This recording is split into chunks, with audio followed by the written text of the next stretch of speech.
आज के नए चैप्टर में एक बार आपका वापस से स्वागत है। आज का हमारा चैप्टर है पीरियोडिक क्लासिफिकेशन ऑफ एलिमेंट, जो क्लास 10th का केमिस्ट्री का 5वां चैप्टर है। तो आज हम जानेंगे सबसे पहले कि पीरियोडिक क्लासिफिकेशन का क्या मीनिंग होता है। तो सबसे पहले समझते हैं पीरियोडिक क्लासिफिकेशन किसको कहते हैं। आप मान लो आपके पास एक एप्पल है, एक बनाना है,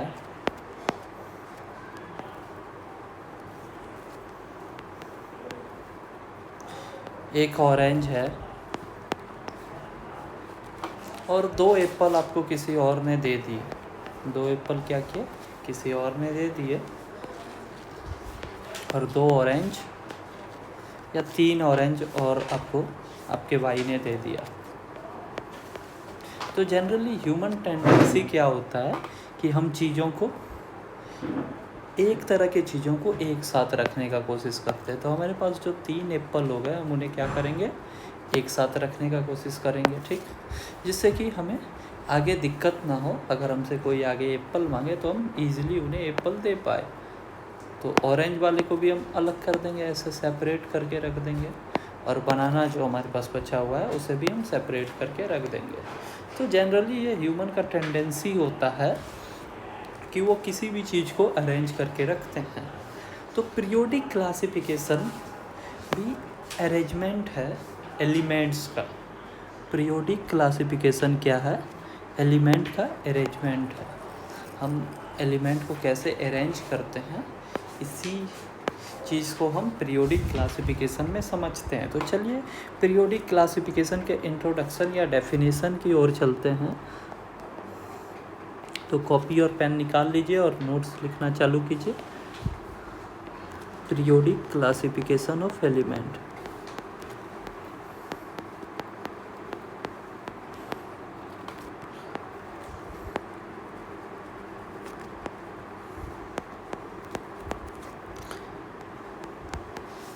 It is a systematic arrangement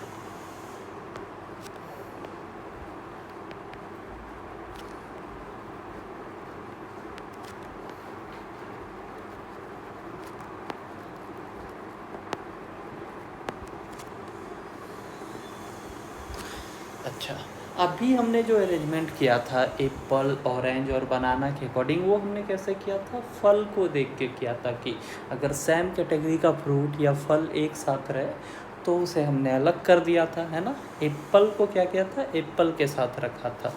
तो ये पीरियोडिक क्लासिफिकेशन जो होता है, इसमें हम अरेंजमेंट करते हैं किसके बेसिस पे, एटॉमिक नंबर और सिमिलर केमिकल प्रॉपर्टी के बेसिस पे, ठीक। पीरियोडिक क्लासिफिकेशन ऑफ एलिमेंट में हम क्या करते हैं, जितने हमारे पास एलिमेंट हैं 118 नॉन एलिमेंट हैं। कितने नॉन एलिमेंट हैं हमारे पास, 118 नॉन एलिमेंट है। इसे हम क्या करेंगे, अरेंज करेंगे।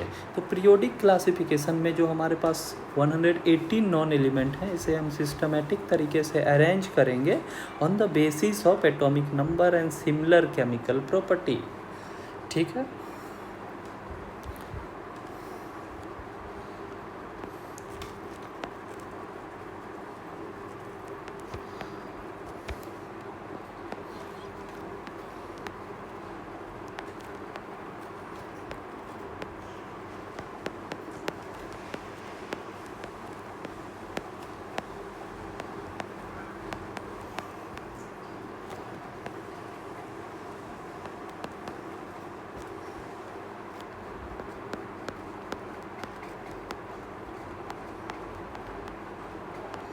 ये पीरियोडिक क्लासिफिकेशन या क्लासिफिकेशन ऑफ एलिमेंट हमें क्या करता है, हमें चीज़ों को,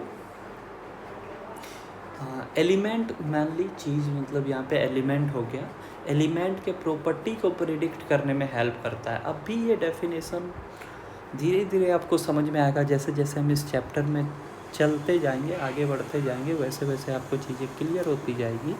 तो अब भी सिर्फ डेफिनेशन पे ध्यान देना है कि पीरियोडिक क्लासिफिकेशन ऑफ एलिमेंट क्या है। हमारे पास जो 118 नॉन एलिमेंट होते हैं, 118 नॉन एलिमेंट होते हैं, इसे हम क्लासीफाई करते हैं। मान लीजिए 15 एलिमेंट हमने अलग कर दिया, उसे किसी कैटेगरी में रखा। फिर 20 एलिमेंट को 15 एलिमेंट को ए कैटेगरी में रखा, 20 एलिमेंट को बी कैटेगरी में रखा और 30 एलिमेंट को हमने सी कैटेगरी में रख दिया, और बाकी बचे रेस्ट जितने भी एलिमेंट हैं उसे हमने डी कैटेगरी में रख दिया। तो ये क्लासिफिकेशन हम किसके बेसिस पे करते हैं? एटॉमिक नंबर के बेसिस पे करते हैं। और सिमिलर केमिकल प्रॉपर्टी, एलिमेंट है तो वो कंबाइंड करेगा, किसी से रिएक्ट करेगा, तो उसके केमिकल प्रॉपर्टी को देखते हुए जिसका जिसका सिमिलर केमिकल प्रॉपर्टी होता है उसके अकॉर्डिंग हम उसे एक ग्रुप में रखते जाते हैं। ठीक, ये पीरियोडिक क्लासिफिकेशन क्या करता है? हमें प्रॉपर्टीज़ को, एलिमेंट के प्रॉपर्टीज़ को आगे प्रिडिक्ट करने में हेल्प करता है। ठीक, तो पीरियोडिक क्लासिफिकेशन हेल्प इन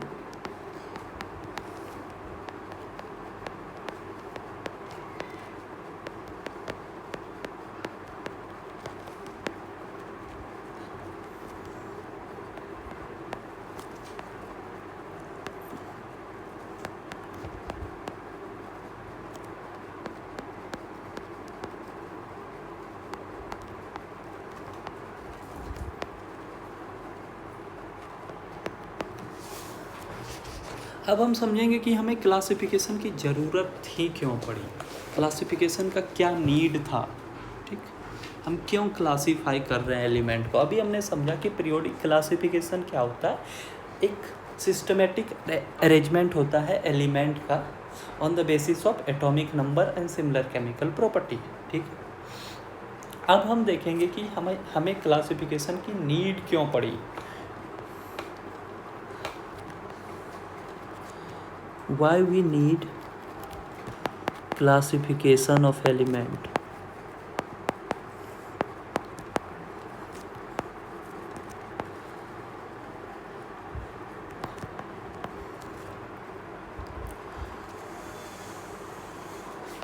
तो इसको हम कैसे समझ सकते हैं?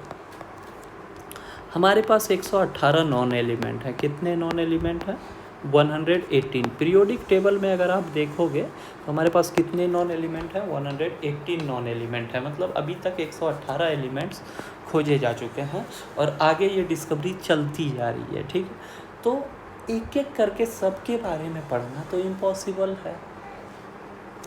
मान लो आप गोल्ड के बारे में पढ़ सकते हो, सिल्वर के बारे में पढ़ सकते हो, लेकिन 118 एलिमेंट, 120 एलिमेंट के बारे में एक एक करके पढ़ पाना तो बहुत मुश्किल है। इसीलिए हमें क्लासिफिकेशन की ज़रूरत होती है ताकि हम कोई भी एलिमेंट को ऑर्गेनाइज कर सके, एक कैटेगरी में बांट सके और उनके प्रॉपर्टीज़ को पढ़ सके कि वो कैसे रिएक्ट करेंगे दूसरे एलिमेंट के साथ। तो इसी बात को मैं अभी यहाँ पे लिख देता हूँ।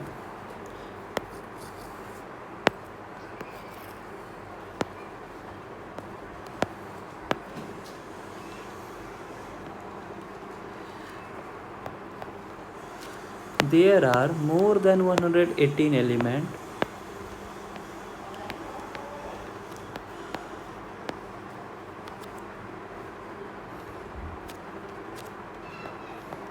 अगर हम इन सब का इंडिविजुअल स्टडी करेंगे तो हमारे लिए बहुत दिक्कत हो जाएगा, बहुत टाइम कंज्यूमिंग होगा। Studying it's element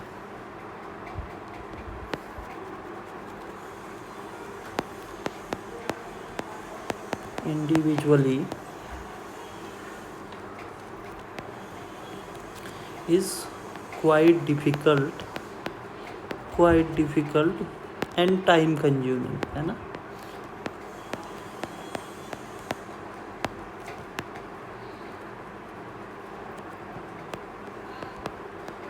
time consuming होगा।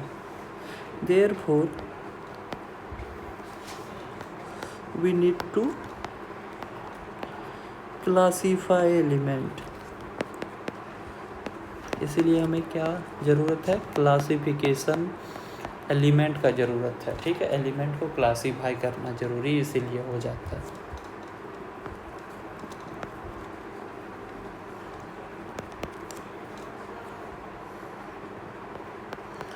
To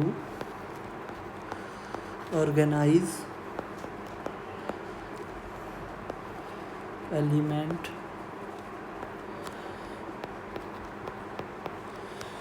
to understand trends in properties,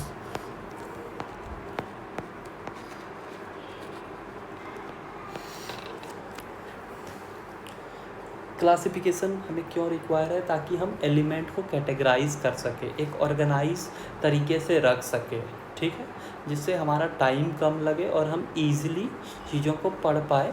और दूसरा रीज़न ये है to understand trend in properties, ठीक है। कोई भी केमिकल रिएक्शन हो रहा है, मान लीजिए कोई भी एलिमेंट रिएक्शन कर रहा है, तो एक एक करके सारे एलिमेंट के रिएक्शन को हम नहीं पढ़ सकते। हमें क्या करना होगा, एक एलिमेंट का हमने रिएक्शन पढ़ा, उस ग्रुप में जो जो एलिमेंट है वो वैसे ही रिएक्ट करेंगे, तो हमें ईजिली चीज़ें समझ में आने लगेगी, ईजिली ट्रेंड समझ में आने लगेगा कि उस ग्रुप के सारे एलिमेंट कैसे रिएक्ट कर सकते हैं। इससे क्या होगा, हम नए जो एलिमेंट हैं ये उसके प्रॉपर्टी को हम प्रिडिक्ट कर सकते हैं, है ना। नए जो एलिमेंट हैं उसके प्रॉपर्टी को हम क्या कर सकते हैं, प्रेडिक्ट कर सकते हैं, क्योंकि हमें ट्रेंड पता है कि इस ग्रुप में अगर कोई एलिमेंट आता है तो वो कैसे रिएक्ट करेगा।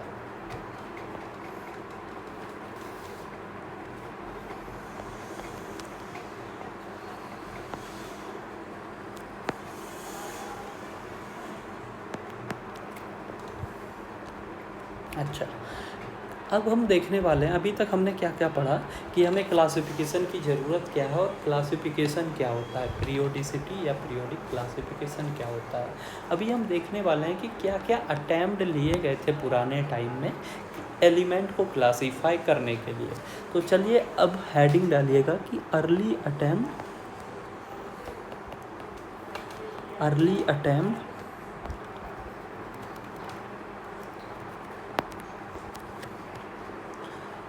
Eight classification of element.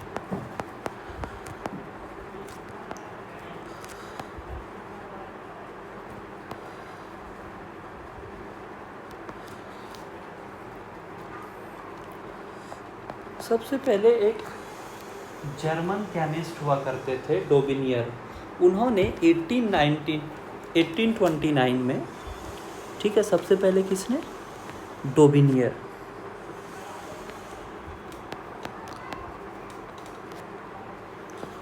डोबिनियर trend, अभी हम समझेंगे डोबिनियर ट्रेंड या डोबिनियर ट्रेड्स किसको कहते हैं। तो डोबिनियर कौन थे, एक जर्मन केमिस्ट थे, जर्मन केमिस्ट थे। इन्होंने 1829 में कुछ एलिमेंट को, जितने भी उस समय डिस्कवर हुए थे, कुछ एलिमेंट को एक 3 एलिमेंट के ग्रुप में रखा, 3 एलिमेंट का एक ग्रुप बनाया, ठीक। इसे हमने क्या कहा, ट्रेड्स कहा, ठीक है। डोबिनियर ट्रेड्स के बारे में पढ़ रहे थे। डोबिनियर कौन थे, एक जर्मन केमिस्ट थे। उन्होंने 1829 में 3 एलिमेंट का एक ट्रेड बनाया, ठीक। 3 एलिमेंट को एक ग्रुप में सजाया, ठीक। किस बेसिस पे ये देखते हैं अभी।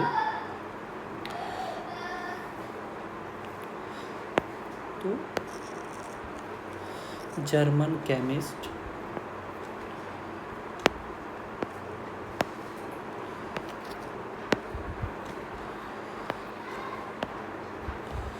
in 1829, a German chemist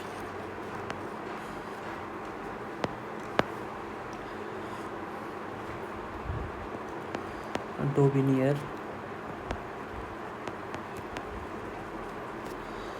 proposed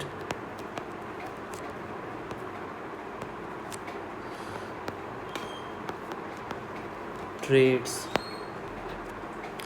इस ट्रेड में क्या था, इस ट्रेड्स में क्या था अभी हम समझेंगे इसे अच्छे से। तो इन्होंने कैसे बांटा था, पहले उस चीज़ को देख लेते हैं।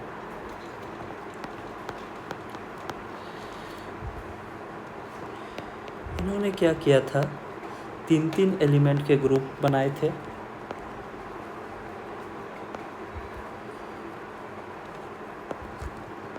एलिमेंट्स वेयर ग्रुप इन 3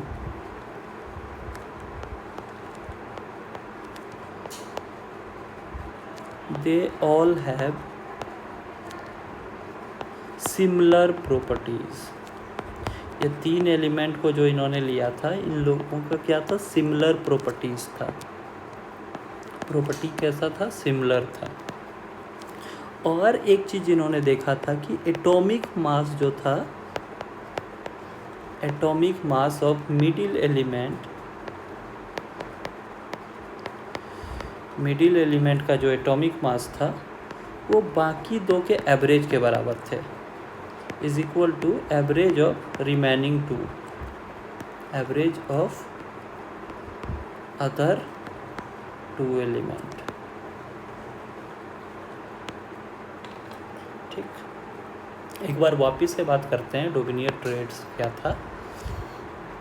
एक जर्मन केमिस्ट हुआ करते थे 1829 में, डोबिनियर नाम का। उन्होंने क्या किया था, एक ट्रेड का आइडिया फॉरवर्ड किया था, आगे की तरफ रखा था, जिसमें उन्होंने एलिमेंट को तीन एलिमेंट को एक ग्रुप में बांटा था, 3 एलिमेंट करके। ठीक, और इसी 3 के कारण इसका नाम ट्रेड पड़ा था। ये ट्रायो था मेनली। ठीक, कैसे बांटा था, इन तीनों के प्रॉपर्टीज़ कैसे थे, सिमिलर थे। ठीक, और क्या देखा था, atomic mass of middle one is average of other 2, उसके बराबर हो। Atomic mass of middle element is average of other 2 element. ठीक है, तो देखते हैं इन्होंने क्या क्या एग्जाम्पल दिया था इस ट्रेड में। ठीक है,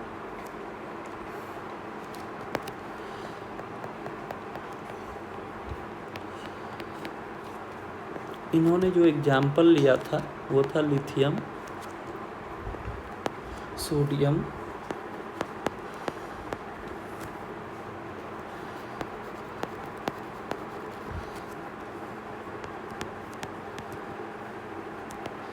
पोटासियम,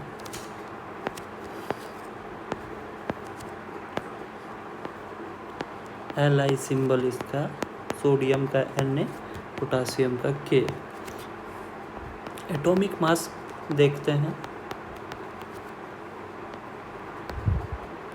लिथियम का एटॉमिक मास हो जाता है 7, सोडियम का एटॉमिक मास हो जाता है 23, पोटासियम का एटॉमिक मास हो जाता है 39। ठीक, अगर आप पहले के 2 एलिमेंट का एवरेज लो, एवरेज मीन्स 7 + 39/2, तो कितना हो जाएगा, 46/2, दैट इज इक्वल टू 23। तो डोबिनियर ने क्या फॉलो किया था कि atomic mass of the middle element is equal to average of other 2 elements. ठीक है, बाकी 2 एलिमेंट्स के एवरेज के बराबर होने चाहिए। तो इसीलिए इन्होंने इसका एक ट्रेड बनाया था, इसका एक ट्रायो बनाया था। ठीक है, क्लियर।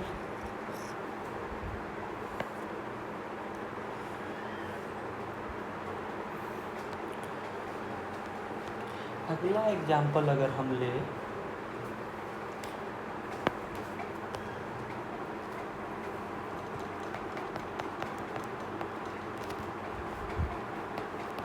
तो वो एग्जाम्पल हो जाएगा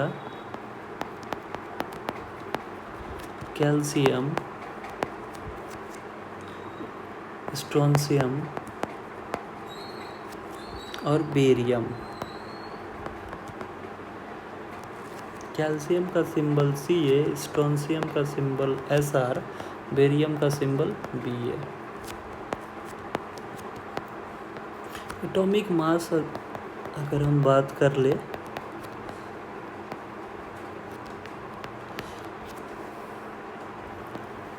कैल्शियम का एटॉमिक मास 40, स्ट्रोंशियम का 88 और बेरियम का होता है 137।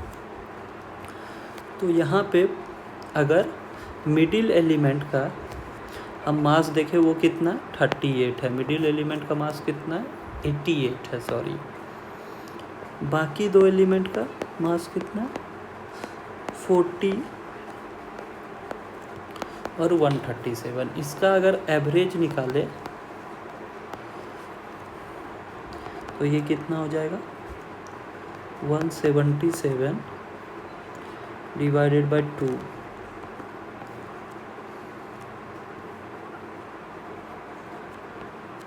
ये इसको अगर हम डिवाइड दें तो ये कितना आएगा, 88.5। तो अप्रॉक्सीमेटली ये किसके बराबर हो जा रहा है, 88 के बराबर हो जा रहा है ना। तो यहाँ पे भी ये रूल क्या होगा, वैलिड होगा। अप्रॉक्सीमेटली ये किसके बराबर हो जा रहा है, 88 के बराबर हो जा रहा है। तो डोबिनियर ने क्या कहा था कि मिडिल एलिमेंट का जो है, मिडिल एलिमेंट का एटॉमिक वेट बाकी के दो एलिमेंट के एटॉमिक वेट के बराबर होने चाहिए। ठीक है, ऐसा कुछ उन्होंने ट्रेड बनाया था।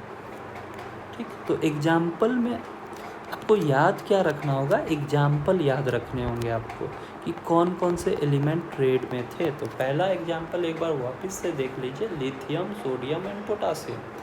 ठीक है, इसमें मिडिल एलिमेंट जो सोडियम है उसका एटॉमिक मास बाकी दो लिथियम और पोटासियम के एवरेज एटॉमिक मास के बराबर होगा। दूसरा एग्जाम्पल क्या होगा, कैल्शियम, स्ट्रोंशियम और बेरियम। ठीक है, इसमें स्ट्रोंशियम का एटॉमिक मास के बराबर बाकी दो के मास हो जाएंगे, एवरेज दोनों। तो कैल्शियम और बेरियम है उसका एवरेज लेंगे तो उसके बराबर हो जाएगा। तीसरा एग्जाम्पल है आपका क्लोरीन, ब्रोमीन और आयोडीन।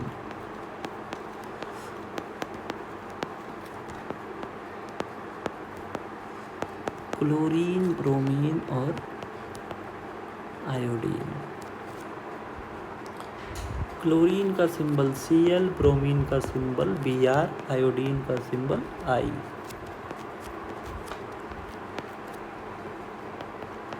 अगर हम एटॉमिक मास देखें इन सब का, तो क्लोरीन का एटॉमिक मास हो जाता है 35.5, ब्रोमीन का एटॉमिक मास हो जाता है 80 और आयोडीन का एटॉमिक मास हो जाता है 127। अब हम एवरेज मास ले क्लोरीन और आयोडीन का, एवरेज ले क्लोरीन और आयोडीन का, तो कितना हो जाएगा 35.5 प्लस 127/2।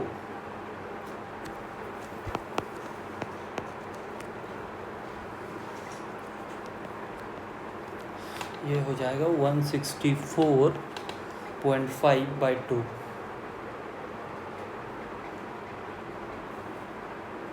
सॉरी 163। अब इसका 162 हो जाएगा। सॉरी, कैलकुलेशन एरर था। 162.5/2।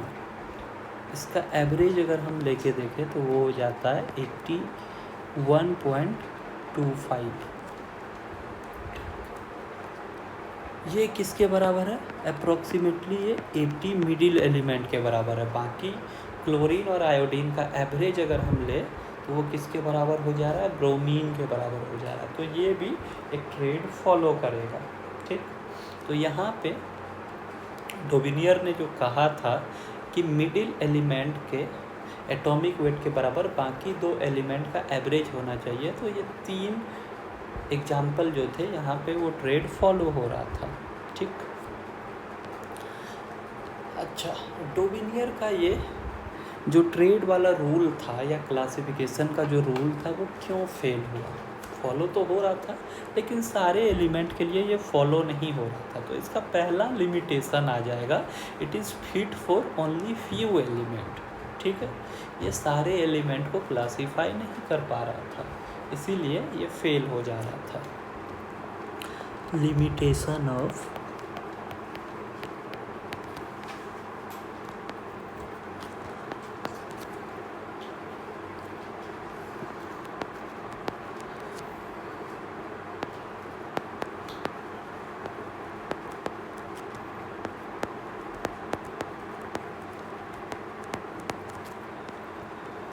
पहला लिमिटेशन क्या था?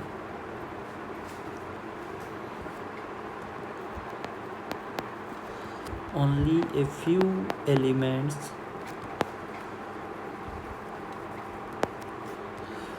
fit this rule.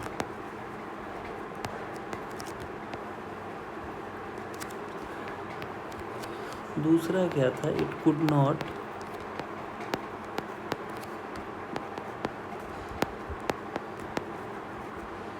classify all the non-element. उस समय जितने भी नॉन एलिमेंट थे सबको ये क्लासीफाई नहीं कर पा रहा था। फिर आपके रूल को लोग क्यों ही माने? जब आप सारे एलिमेंट को क्लासीफाई नहीं कर पा रहे हो तो लोग आपके रूल को क्यों ही माने? वो केवल 3 ट्रेड्स ही फाइंड कर पाए थे, बाकी सारे एलिमेंट को वो क्लासीफाई ही नहीं कर पा रहे थे। इसके बाद ये क्लासिफिकेशन का जो जिम्मा लिया वो था न्यूलैंड। ठीक है, अभी तो डोगिनियर ने सबसे पहले ये जिम्मा उठाया था। इनकी अच्छी बात ये थी कि ये ऐसे पहले व्यक्ति थे जिन्होंने क्लासिफिकेशन कुछ किया था। अच्छा, इससे पहले भी एरिस्टोटल जो थे, एरिस्टोटल, अरस्तु जिसे हिंदी में कहते हैं, उन्होंने मेटल, नॉन मेटल और मेटलॉइड के बेसिस पे एलिमेंट को क्लासीफाई कर दिया था कि कोई भी एलिमेंट जो है वो 3 तरह से हो सकते हैं। कोई भी एलिमेंट 3 तरह के कैटेगरी में हो सकते हैं, आइदर इट बी मेटल या नॉन मेटल या फिर मेटलॉइड्स। तो ऐसा नहीं है कि डोविनियर पहले ऐसे व्यक्ति थे जिन्होंने क्लासिफिकेशन किया था, लेकिन सबसे पहला क्लासिफिकेशन एरिस्टोटल ने किया था। उसके बाद फिर डोविनियर, एरिस्टोटल बहुत पुराने टाइम पे क्लासीफाई करके चले गए थे। मॉडर्न टाइम में जो सबसे पहले जिन्होंने क्लासिफिकेशन का ये ट्रेंड शुरू किया था वो थे डोविनियर, जर्मन केमिस्ट। इसके बाद ये जिम्मा उठाया न्यूलैंड ने, जॉन न्यूलैंड। ठीक, अभी समझेंगे न्यूलैंड ने कैसे क्लासिफाई किया था।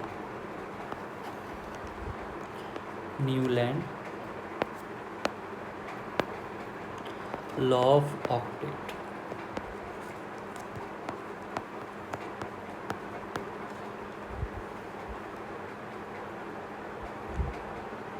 न्यूलैंड साहब को ना म्यूजिक बड़ा पसंद था। न्यूलैंड साहब को म्यूजिक बड़ा पसंद था, तो उन्होंने सारे एलिमेंट को कैसे क्लासीफाई कर दिया था, जैसे 7 सुर होते हैं ना, वैसे ही सारे गामा, सारे गामा पा धा नी, फिर से सा। ठीक है, तो 7 सुर होते हैं, तो उन्हें संगीत बड़ा पसंद था। तो न्यूलैंड ने क्या किया था, केमिस्ट्री में संगीत को घुसा दिया था, म्यूजिक को घुसा दिया था। और उन्होंने ऐसे कहा था कि एलिमेंट क्या करेंगे, अपने प्रॉपर्टी को रिपीट करेंगे। ठीक है, हर 7 के बाद 8वां सुर जैसे रिपीट होता है, सारे गामा पा धा नी सा। ठीक है, ये तो हिंदी में होता है। इंग्लिश में होता है डो री मी फा सो ला टी। ठीक है, डो री मी फा सो ला टी। बट हम इंडिया में हैं, तो इंडिया में मेनली सारे गामा पा धा नी सा। तो सा क्या है, 7वें के बाद 8वां वाला जो है वो रिपीट हो रहा है। तो न्यूलैंड ने ये कहा था कि 7वें के बाद 8वां प्रॉपर्टी जो है, 8वां प्रॉपर्टी जो है वो एलिमेंट रिपीट करेगा। मतलब 8वां एलिमेंट सेम प्रॉपर्टी शो करेगा जो पहले एलिमेंट का था। इसको अच्छे से समझते हैं थोड़ा।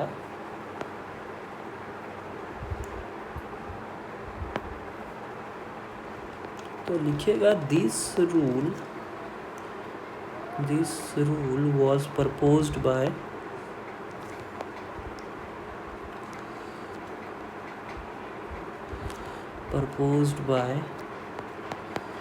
John Newland in 1865। Almost 36 year बाद किसी ने क्लासिफिकेशन किया था। सबसे पहले डोविनियर ने किया था 1829 में, उससे भी पहले एरिस्टोटल ने किया था। एरिस्टोटल ने ना एरिस्टोटल ने ना क्या किया था, मेटल, नॉन मेटल और मेटेलॉइड्स में क्लासीफाई किया था। ठीक,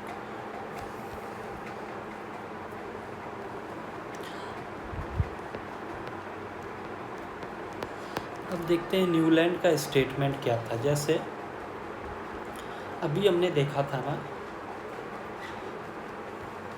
कि डोबिनियर ने जब क्लासिफिकेशन किया था तो उनका लॉ क्या था कि atomic mass of middle element is average of other 2 element.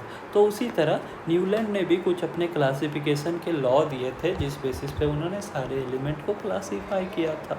तो समझते हैं उस लॉ को। न्यूलैंड ने क्या कहा था, जब एलिमेंट को हम increasing order of atomic mass में लगाएंगे तो हर 8वां एलिमेंट पहले एलिमेंट के जैसे प्रॉपर्टी को रिपीट करेगा।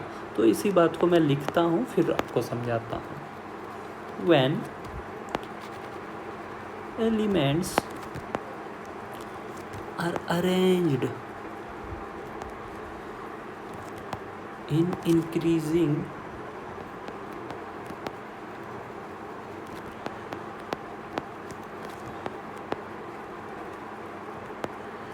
order of mass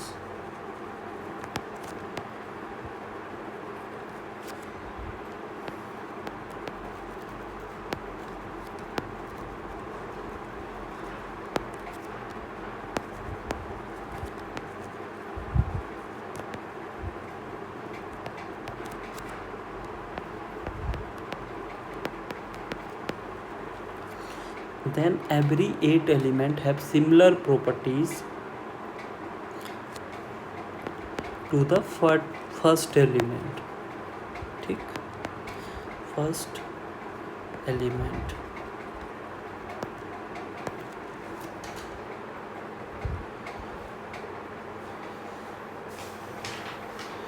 जैसे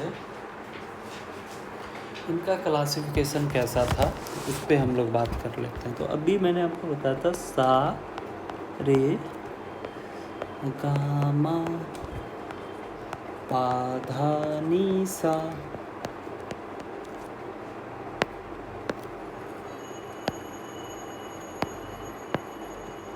सातवें के बाद एलिमेंट वापस से अपने प्रॉपर्टी को रिपीट करने लगेंगे। तो सातवें के बाद हम पहले से आ जाएंगे। तो उस समय जो नॉन एलिमेंट थे वो थे hydrogen, lithium, noble gas discover नहीं हुआ था तो हीलियम, नियॉन, आर्गन, जेडॉन, क्रिप्टन, रेडॉन ये सारे डिस्कवर नहीं हुए थे उस समय। ठीक, तो जो एलिमेंट डिस्कवर हुआ था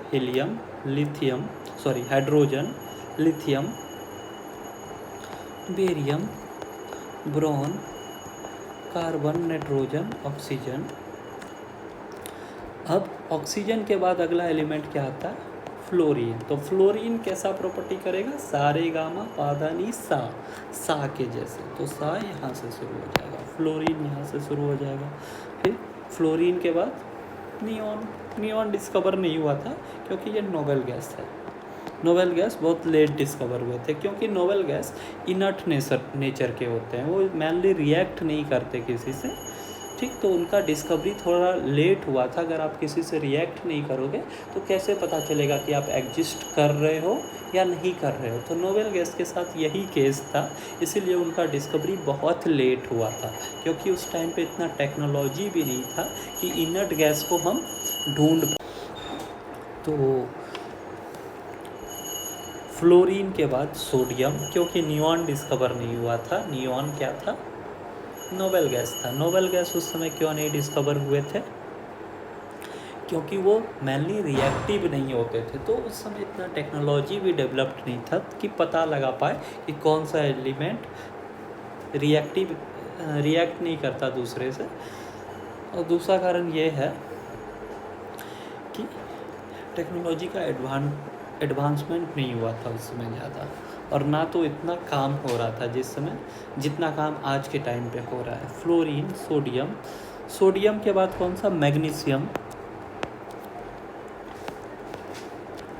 फिर से aluminium, silicon, phosphorus, sulphur, chlorine क्या होगा, फिर से सा आ गया तो हम यहाँ पे रिपीट करेंगे। क्लोरीन,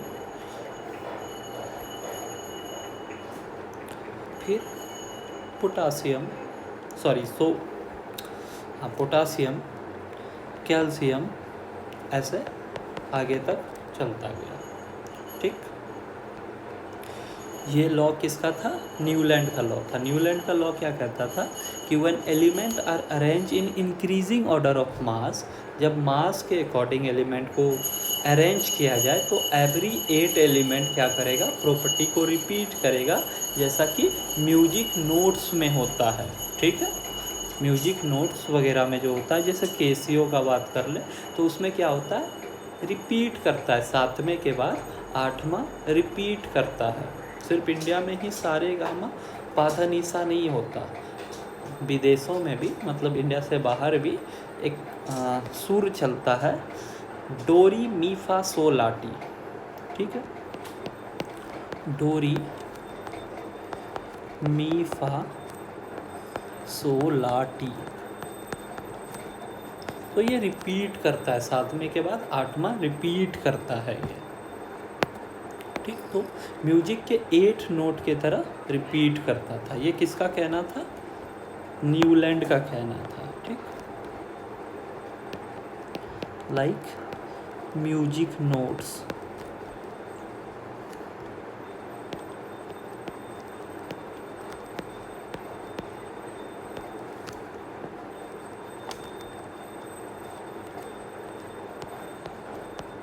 इसी को न्यूलैंड का लॉ ऑफ ऑक्टेट कहा जाता है। ठीक,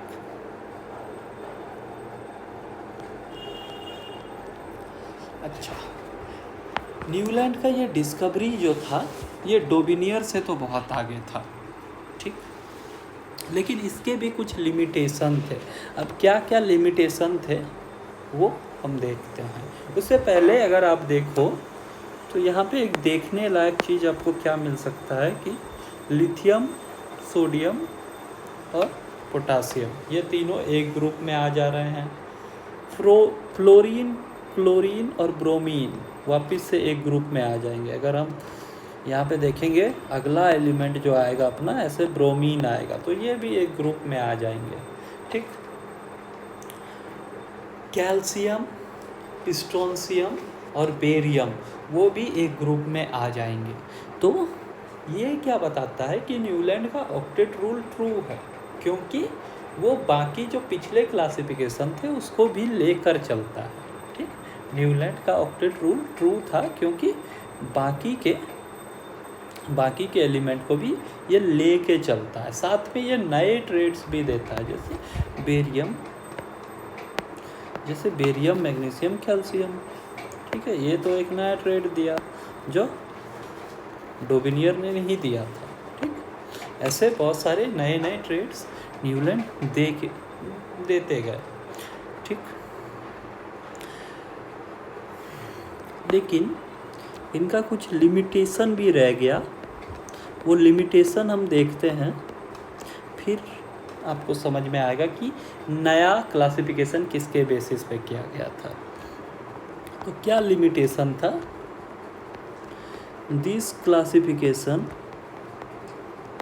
या Newland classification is valid for only up to calcium element. Calcium के बाद जो है ना प्रॉपर्टी मैच नहीं कर रहे थे। This classification of Newland is valid up to calcium. अब जैसे मान लीजिए हमें पता है कि हाइड्रोजन के बाद हीलियम आता है। ठीक, हमें अभी तो पता है ना कि हाइड्रोजन के बाद हीलियम आता है, तो हीलियम को अगर हम 2 नंबर पे रख देंगे तो सारे एलिमेंट का ये टेबल जो इन्होंने सारे गामा वाला बनवाया था वो तो गलत हो जाएगा। तो there is no gap for undiscover element. उस टाइम सारे एलिमेंट डिस्कवर तो नहीं हो गए थे ना, तो हमें क्या करना पड़ता था? कुछ गैप भी क्रिएट करना पड़ता था, या जो नए डिस्कवर हो रहे हैं एलिमेंट उसके लिए भी कुछ सोचना पड़ता था, उसके भी प्रॉपर्टी को प्रिडिक्ट करना पड़ता था। जो अभी आप देखोगे कि अगला क्लासिफिकेशन जो मेंडलीफ ने किया था उसमें उन्होंने प्रिडिक्ट कर दिया था कि आगे कौन कौन से एलिमेंट डिस्कवर होने वाले हैं।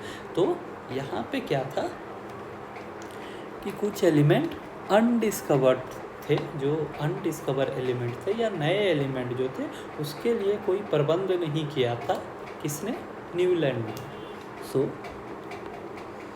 There is no gaps for undiscovered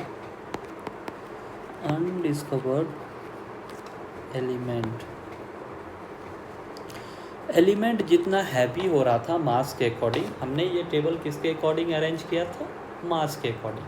तो 20 के बाद जो एलिमेंट जिसका मास हैवियर होते जा रहा था उसके लिए ये टेबल फेल हो रहा था। So this law is failed for heavier element, जो heavier element थे, जो भारी एलिमेंट थे, उसके लिए ये टेबल क्या हो रहा था, फेल हो जा रहा था। न्यूलैंड के टाइम पे कितने एलिमेंट डिस्कवर थे, 56 एलिमेंट डिस्कवर थे। तो न्यूलैंड ने ऐसा एज्यूम कर लिया था कि और एलिमेंट डिस्कवर ही नहीं होंगे, ठीक। तो उन्होंने ये टेबल बना के दे दिया हमें, लेकिन अभी हमारे पास कितने एलिमेंट हैं, 118 और एलिमेंट डिस्कवर हो रहे हैं। 118 से भी ज़्यादा एलिमेंट अभी डिस्कवर हो रहे हैं। साइंटिस्ट हर दिन कोशिश में लगे हुए हैं, केमिस्ट हर दिन कोशिश में लगे हुए हैं कि कुछ नए एलिमेंट खोजे जाए, ठीक। लेकिन न्यूलैंड से यही गलती हो गई कि उन्होंने 56 एलिमेंट को अल्टीमेट मान लिया कि इससे ज़्यादा तो एलिमेंट हो ही नहीं सकता। इसीलिए उन्होंने कोई गैप वगैरह नहीं दिया, या ये नहीं सोचा कि अगर नया एलिमेंट डिस्कवर होता है तो उसे पीरियोडिक टेबल में कहाँ रखा जाएगा और उसका प्रॉपर्टी क्या होता था। मान लीजिए कोई नया एलिमेंट डिस्कवर हुआ, उसका प्रॉपर्टी इस लॉ ऑफ ऑक्टेट के अकॉर्डिंग फुलफिल नहीं हो रहा था। तो ये इसका लिमिटेशन था, न्यूलैंड का ये लिमिटेशन था, ठीक। आगे बढ़ते हैं। अब हमारे तीसरे और सबसे महत्वपूर्ण क्लासिफिकेशन पे बात करते हैं, जो दिया था डिमिट्री मेंडलीफ ने। Dmitri Mendeleev third classification. अब सबसे पहले हमने क्या देखा था, डोबिनियर का क्लासिफिकेशन देखा था, फिर किसका, न्यूलैंड का ऑक्टेट रूल देखा। अभी हम क्या देखने वाले हैं, मेंडलीफ पीरियोडिक टेबल। मेंडलीफ साहब अपने बड़े विजनरी आदमी थे। इन्होंने पीरियोडिक टेबल जो आज हम यूज करते हैं वो किसकी देन है, मेंडलीफ की देन है। सबसे पहला पीरियोडिक टेबल किसने बनाया था, मेंडलीफ ने ही बनाया था।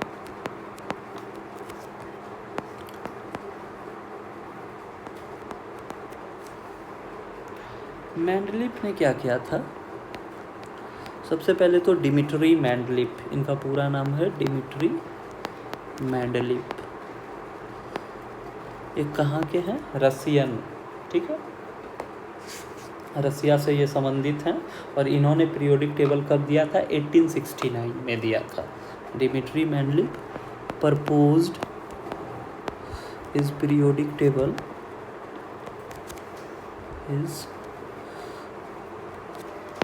well famous, is very famous Mendeleev periodic table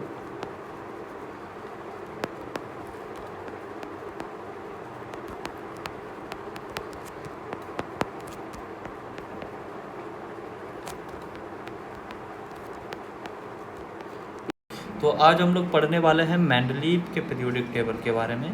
तो डिमिट्री मेंडलीफ जो थे उन्होंने बहुत फेमस जो well non Mendeleev periodic table है वो दिया था 1869 में। डिमिट्री मेंडलीफ एक रसियन केमिस्ट थे।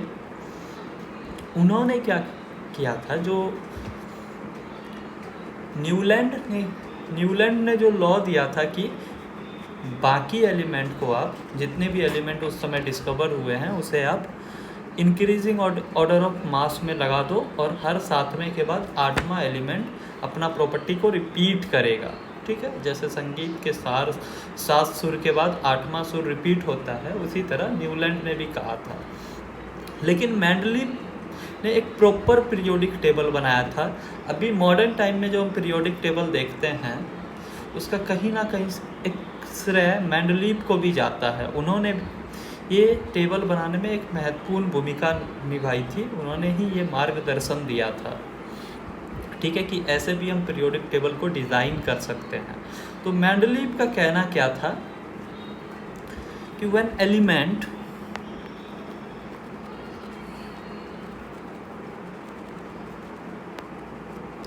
Element are arranged in increasing order, in order of increasing mass,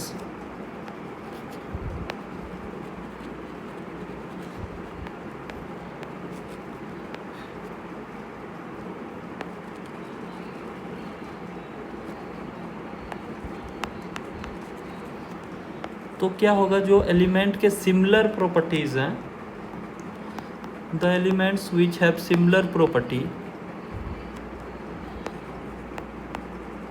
will occur together.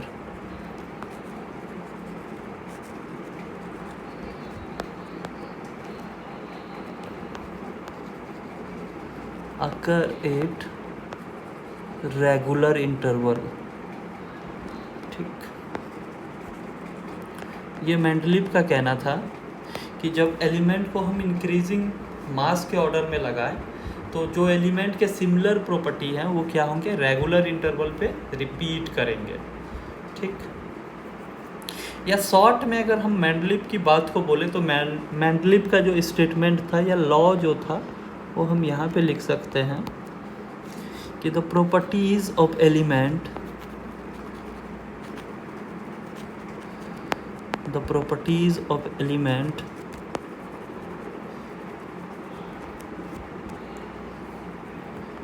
are a periodic function of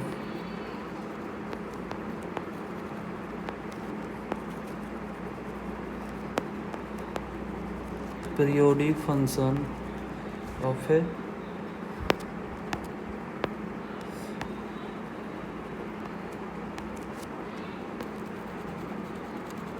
atomic mass। कहने का मतलब है एलिमेंट के प्रॉपर्टी जो है रिपीट करेंगे अगर हम उसे इंक्रीजिंग ऑर्डर ऑफ मास में लगाए, ठीक। मेंडलीव ने एक प्रॉपर पीरियोडिक टेबल बनाया था जिसमें 7 पीरियड थे। पीरियड किसको कहते हैं, हॉरिजॉन्टल रो, ठीक है, horizontal row is called period. अभी हम समझेंगे हॉरिजॉन्टल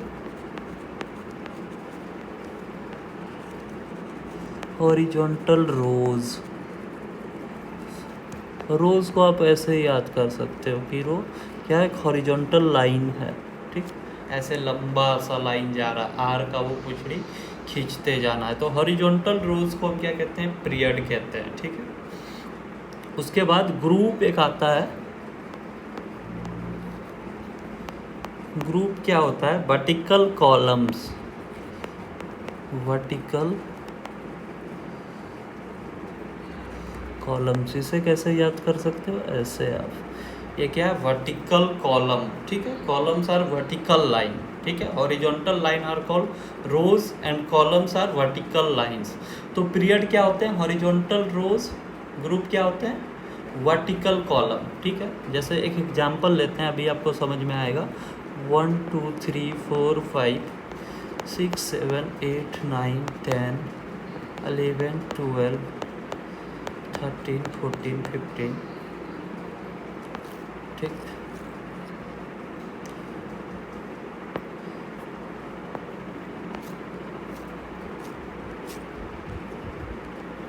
तो यहाँ पे हॉरिजॉन्टल लाइन ये वाला होगा, ठीक है। हॉरिजॉन्टल लाइन को हम क्या कह देंगे, period.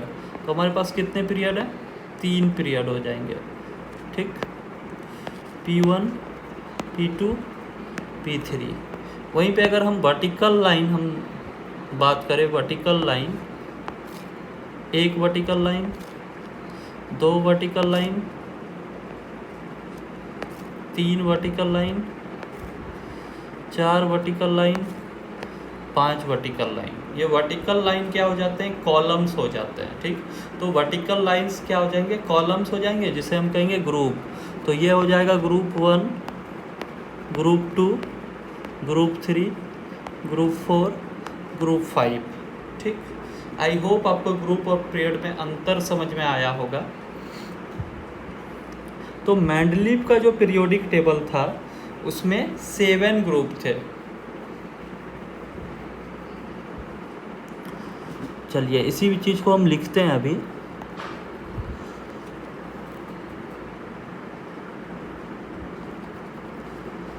Mendeleev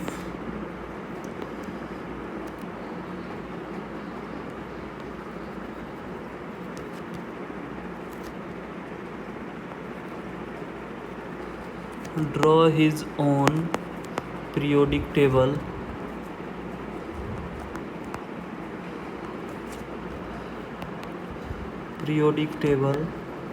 in which he arranged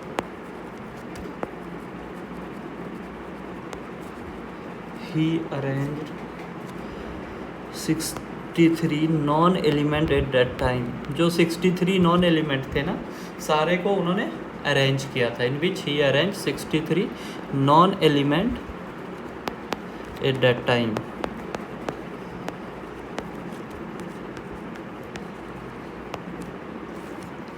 ठीक। There are 7 periods and 8 groups, 8 groups in the original periodic table of Mendeleev.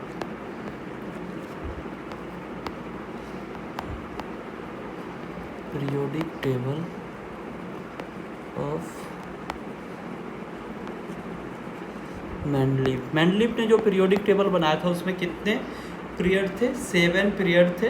Period मतलब हॉरिजॉन्टल लाइन, ठीक है। पीरियड मतलब हॉरिजॉन्टल लाइन। वापस से मैं लिख देता हूँ, period are the horizontal lines.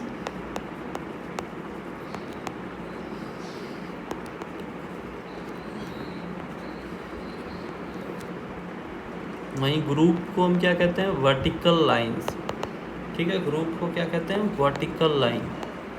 तो मेंडलीव के पीरियोडिक टेबल में 7 पीरियड थे, 7 हॉरिजॉन्टल लाइन थे, और वहीं वर्टिकल लाइन कितने थे, 8 थे, ठीक। अच्छा, मेंडलीव के पीरियोडिक टेबल को एक बार हम लोग देख लेते हैं यहाँ पे बना के। तो मेंडलीव ने क्या किया था, मैंगनी ऑक्साइड और हाइड्राइड को रिएक्शन के बेसिस पे ये पीरियोडिक टेबल बनाया था, ठीक है। रिएक्शन के बेसिस ऑक्साइड और हाइड्राइड का रिएक्ट करवाया था, ऑक्साइड और हाइड्राइड को, फिर ये पीरियोडिक टेबल बनाया था। अभी हम समझेंगे डिटेल में। उससे पहले मुझे कुछ टाइम चाहिए इस पीरियोडिक टेबल को मैं ड्रॉ कर पाऊँ ताकि।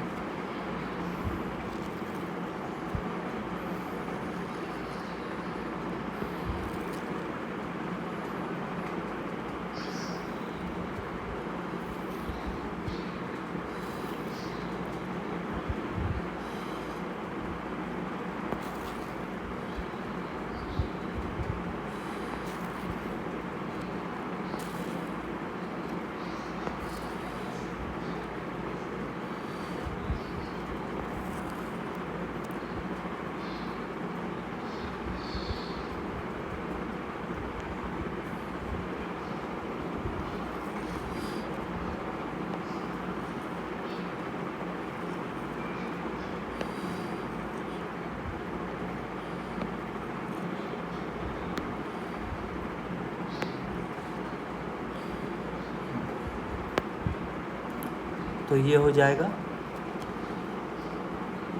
Group 1, group 2, group 3, group 4, group 5, group 6, group 7, group 8। Mendeleev के पीरियोडिक टेबल में कितने ग्रुप थे, 8 ग्रुप थे, ठीक है। अभी हम लोग क्या बना रहे हैं, मेंडलीव के पीरियोडिक टेबल को बना रहे हैं, ठीक। तो यहाँ पे मैं लिख देता हूँ मेंडलीव पीरियोडिक टेबल। आपको भी ये बनाना है।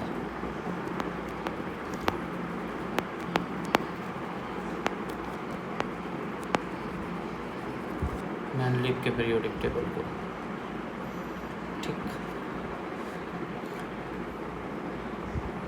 ये period 1, period 2, period 3, period 4, period 5, period 6, एक और नीचे में पीरियड आ जाएगा, हमारे पास जगह नहीं है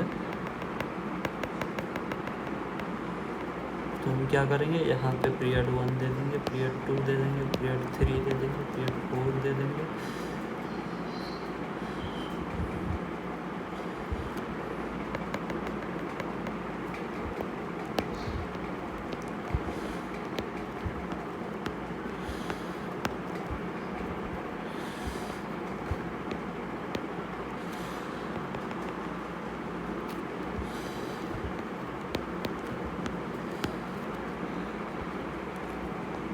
ऑक्साइड और हाइड्राइड से जो रिएक्शन हुआ था वो हम लिखने वाले हैं यहाँ। ऑक्साइड से रिएक्शन जब ग्रुप 1 का हुआ था, जिसमें हाइड्रोजन थे, लिथियम थे, सोडियम, पोटासियम, रुबिडियम,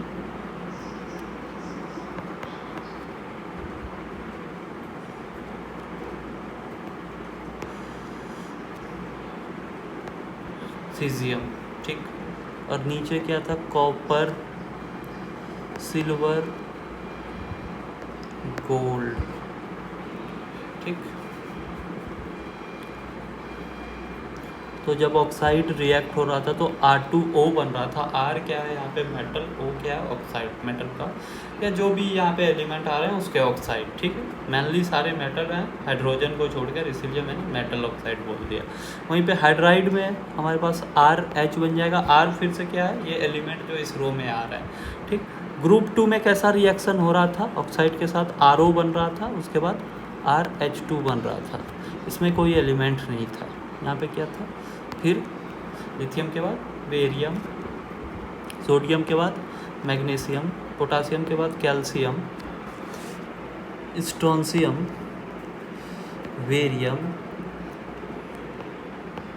जिंक, कैडियम, हाइड्राग्लाइसिन, जिसे हम मरकरी भी कहते हैं। फिर अगर ग्रुप 3 में हम देखें तो कैसा ऑक्साइड के साथ रिएक्शन हुआ था इस एलिमेंट का, RO2 और RH3। R क्या है, कोई एलिमेंट, इस ग्रुप में जितने सारे एलिमेंट आने वाले हैं वो है। तो बेरियम के बाद क्या आया था, ब्रॉन आया था, ठीक है। सोडियम, मैग्नीशियम, एल्युमिनियम हो जाएगा, ठीक। यहाँ पे एलिमेंट डिस्कवर नहीं हुए थे तो इन्होंने गैप दे दिया था, ठीक।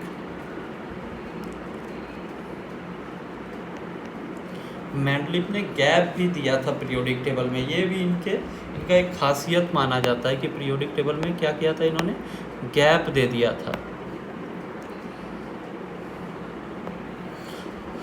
अगले ग्रुप 4 में भी कुछ ऐसा ही ऑक्साइड के साथ रिएक्ट हुआ था, RO2 और RH4।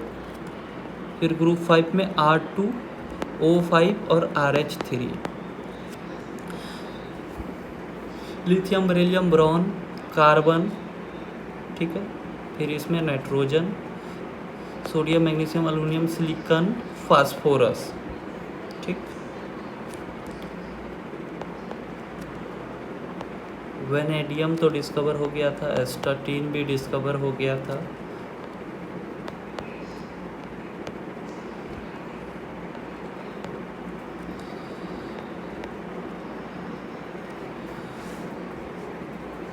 ग्रुप 6 में अगर हम बात करें तो कैसा रिएक्शन हुआ था, ऑक्साइड के साथ RO3 बना था और हाइड्राइड के साथ RH2 बना था। फिर यहाँ पे oxygen, sulphur, chromium, silicon, tellurium.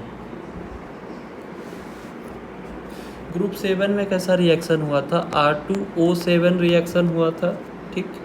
और RH में RH रिएक्शन हुआ था। फ्लोरीन, इसमें क्लोरीन हो गया था, मैग्नीशियम, ब्रोन,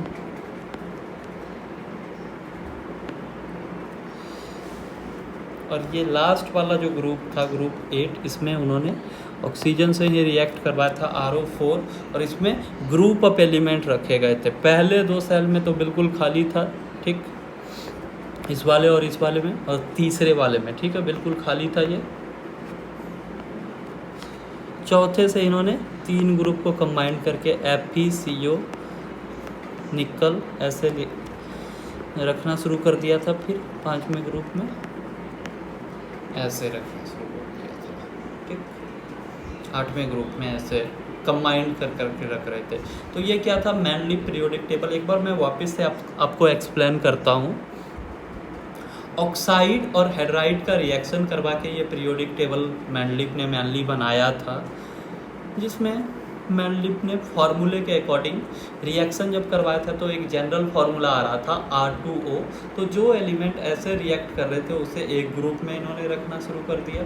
इसमें अगर आप ग्रुप में देख पाओ तो यहाँ पे कुछ अपर एलिमेंट आ रहे हैं और कुछ लोअर एलिमेंट आ रहे हैं। तो ये इनके प्रॉपर्टीज़ के बेसिस पे इनके प्रॉपर्टीज़ अलग अलग हो रहे थे, लेकिन सारे जनरल रिएक्शन को एक ही तरह से फॉलो कर रहे थे, इसलिए उन्होंने एक ग्रुप में रखा और इनके आपस में प्रॉपर्टी अलग अलग थे, ठीक। कुछ गैप भी छोड़ा इन्होंने मैनलिप ने, जैसे यहाँ पे कुछ गैप है। तो अभी आपको पता चलेगा इसका एडवांटेज क्या था। मैनलिप ने जो ये गैप छोड़ा था इसका बहुत बड़ा एडवांटेज था, ताकि जो फ्यूचर में अननोन एलिमेंट हैं उसे भी डिस्कवर किया जा सके, ठीक।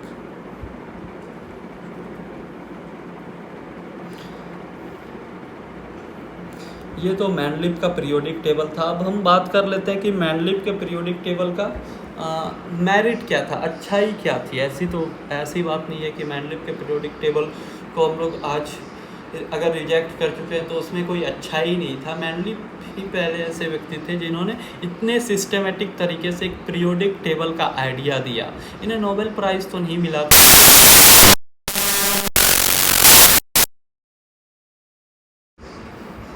एक बहुत बड़ी बात हो जाती है, या उनके डिस्कवरी के लिए, उनके मेहनत के लिए ये एक प्राइज़ था।